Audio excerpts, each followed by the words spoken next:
Okay I know कि तुम लोग में से काफ़ी लोग इस चैनल पे ब्लैक क्लोवर के फ़ैन हो और इस चैनल पे तुम लोग ब्लैक क्लोवर कंटेंट देखना पसंद भी करते हो। जहाँ तक मुझे याद है हमारा पिछला ब्लैक क्लोवर वीडियो चैप्टर 246 पे था जिसे तुम लोगों ने काफ़ी पसंद किया, लेकिन उसके बाद मैंने इस पे वीडियो लाना बंद कर दिया, तो उसके लिए सॉरी। अब मैं इस पे रेगुलर वीडियो लाने की कोशिश करूँगा और इसकी शुरुआत होती है आज से। आज हम बात करेंगे ब्लैक क्लोवर चैप्टर 251 के बारे में, जिसमें हमें ब्लैक क्लोवर की सबसे क्यूट विलेन देखने को मिली। मुझे पता है कि तुम लोग में से काफ़ी लोग इसको देखकर पिघल गए होंगे और मैं भी कोई दूध का धुला हुआ नहीं हूँ। तो चलो बिना किसी और देरी के वीडियो स्टार्ट करते हैं। इस चैप्टर की शुरुआत में ही गाजा ने डार्क डिसेपल को बड़े ही आसानी से डिफीट कर रखा है और इंटरेस्टिंग बात यह है कि गाजा के बॉडी पे एक स्क्रैच तक नहीं है। इसे जला भुना और ऊपर बादल देखकर हम ये अंदाजा लगा सकते हैं कि गाजा ने इसे डिफीट करने के लिए अपनी लाइटिंग मैजिक का यूज किया होगा। हार्ट किंगडम के पीपल जो कि इस लड़ाई को देख रहे थे वो गाजा को एज ए विनर देखकर काफी खुश हुए। एक स्पिरिट गार्डियन जिसे इस डार्क डिसेपल ने इंजर्ड कर रखा था वो कहती है, मुझे ये एडमिट करना पसंद तो नहीं पर स्पिरिट गार्डियन में गाजा एक अलग ही लेवल पे है। इन सब के बीच गाजा अपने मन में सोच रहा होता है कि मैं यहाँ पे टाइम पे पहुँच गया क्योंकि मैं सबसे तेज था, लेकिन अब जल्द ही मुझे लोलोपेचिका के पास वापस जाना होगा। इसके बाद पैनल शिफ्ट होता है जहाँ पे नोएल, लोलोपेचिका और मिमोसा इन सभी इवेंट्स को लाइव देख रही होती है। मिमोसा और नोएल कहती है, उन्होंने कर दिखाया, उन्होंने डार्क डिसेपल को डिफीट कर दिया, हम शायद ही इससे कम उम्मीद कर सकते थे। And keeping aside royalness, Noel कहती है, वेल डन एवरीवन।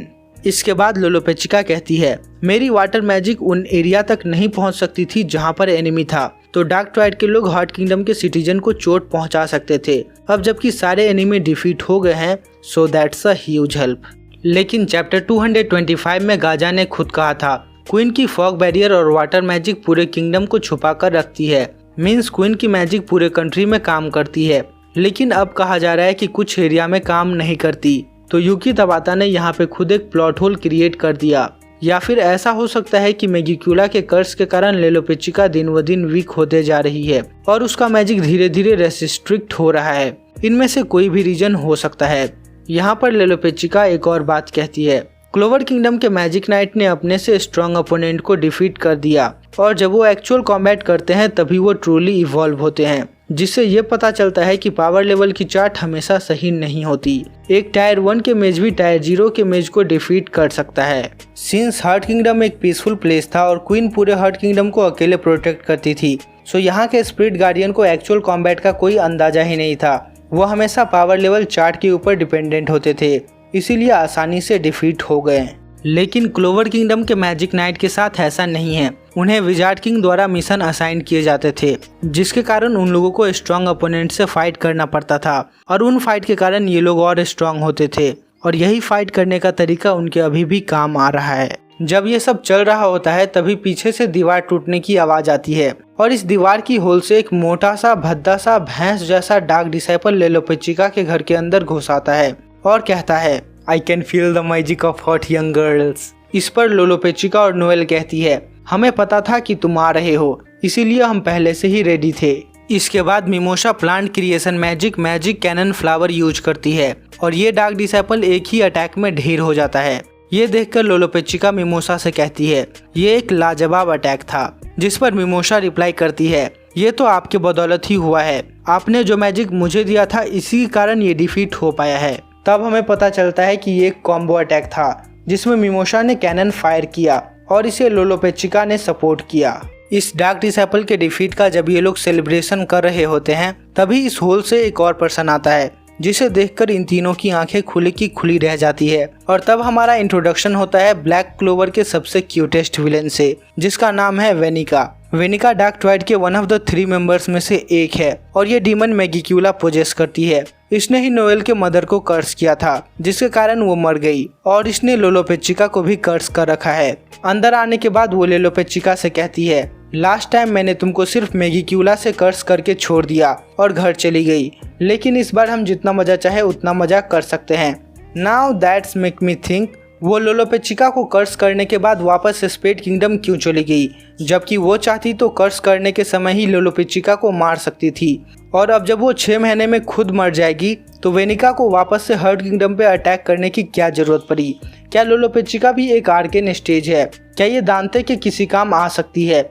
इसका जवाब मैं थोड़ी दूंगा, ये तो यूकी तबाता देंगे ना। वेनिका को देखकर नोएल सोचती है, यही है मेरी मदर की enemy, Megicula host Vanica of the dark triad. इसी बीच लोलोपेचिका पूछती है, अगर तुम्हारा काम सिर्फ मुझसे था तो तुमने हर्ट किंगडम के सिटीजन के ऊपर अटैक क्यों किया? क्योंकि मुझे लगा कि इस तरह से तुम इस फाइट में और ज्यादा इंगेज होगी, इसीलिए मैंने ऐसा किया। अब ऐसा आंसर सुनकर किसी का भी सटक सकता है। भाई तुमने इसके पीपल को मारने तक की कोशिश की, स्पिरिट गार्डियन को ऑलमोस्ट अधमरा कर दिया, इसके बाद ऐसा आंसर? ये आंसर सुनने के बाद नोएल कहती है, हमने तुम्हारे साइडकिक को डिफीट कर दिया और अब तुम अकेली बची हो, तो डिफीट होने के लिए तैयार रहो। You didn't deal with them. Vanica के ये कहने के बाद उसका डिफीटेड डार्क डिसाइपल खड़ा हो जाता है। ये देखकर सभी शॉक हो जाते हैं। अब ये डार्क डिसाइपल अपना ग्रेटिट्यूड लेडी वेनिका को शो कर ही रहा होता है कि तभी वेनिका उसके ऊपर कूद पड़ती है और कहती है, अपना मुंह बंद रखो और लोलोपेचिका को छोड़कर बाकी सभी लूजर से निपटो। और ये बंदा पागलों की तरह कह रहा होता है, lady Vanica please step on me. तभी वेनिका एक और बात कहती है, thanks to the curse power जो कि इसने उन डार्क डिसाइपल के ऊपर कास्ट किया है, तो कोई फर्क नहीं पड़ता कि वो लोग इसे कितनी बार भी मार दे, ये मरने वाले नहीं हैं। जब तक वेनिका खुद डिफीट नहीं होती तब तक ये फाइट करते रहेंगे। और वेनिका फिर एक बार पूछती है, are you into this now Lolopechika? ये सुनने के बाद तीनों लड़कियां इक्विप्ड होकर वेनिका के ऊपर अटैक करने के लिए तैयार हो जाती है। इसी बीच गाजा बैटलफील्ड छोड़कर लोलोपेचिका के पास जाने ही वाला होता है कि तभी वो डार्क डिसाइपल उठ खड़ा होता है और कहता है, मैं तुम्हें और तुम्हारे कंट्री को टुकड़ा टुकड़ा कर दूंगा इन लेडी वेनिका नेम।